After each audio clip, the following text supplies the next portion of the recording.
আসলে কি বলবো ভাই, ফ্র্যাঞ্চাইজি ক্রিকেটের ইতিহাসে বিপিএল হচ্ছে একটি সমালোচনার আখড়া। এবারের বিপিএল এ অনেক কিছু সংযোজন হয়েছে, অনেক প্রযুক্তি সংযোজন হয়েছে, অনেক নতুনত্ব এসেছে। সবকিছু মিলিয়ে একটা ভালো একটি বিপিএল আমরা আশা করেছিলাম। সেখানেও কিন্তু ফ্র্যাঞ্চাইজিগুলোর অব্যবস্থাপনা রয়েছে। খেলোয়াড়দের পারিশ্রমিক বিষয়ে একটি কথা আসছে, সেখানে সকল ফ্র্যাঞ্চাইজি জড়িত রয়েছে। তবে চট্টগ্রাম যে কাজটি করেছে সেটি সবাইকে ছাড়িয়ে গিয়েছে। তারা খেলোয়াড়দের সরঞ্জাম আদি ভালোভাবে ব্যবস্থা করতে পারেনি, তাদের যে একটি থিম, দলের একটি থিম, সেটি ভালোভাবে ম্যানেজ করতে পারেনি। হেলমেটের উপর কাপড় বেঁধে কালার সাথে ম্যাচিং করছে, ফ্যাডের উপর কাপড় বেঁধে কালার সাথে ম্যাচিং করছে। যেই দলের সন্টেটের মতো মেন্টর, যেই দলের শহীদ আফ্রিদির মতো মেন্টর বিদেশি উপস্থাপিকা নিয়ে আসছে, সেই দলটা নাকি এমন অব্যবস্থাপনা।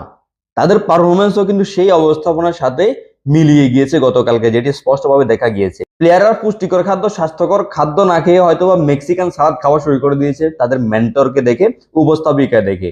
সেজন্য তাদের মাঠের পারফরমেন্সে সেটি ভালোভাবে কিন্তু নজরে এসেছে। শক্তি কারো কাছে ছিল না।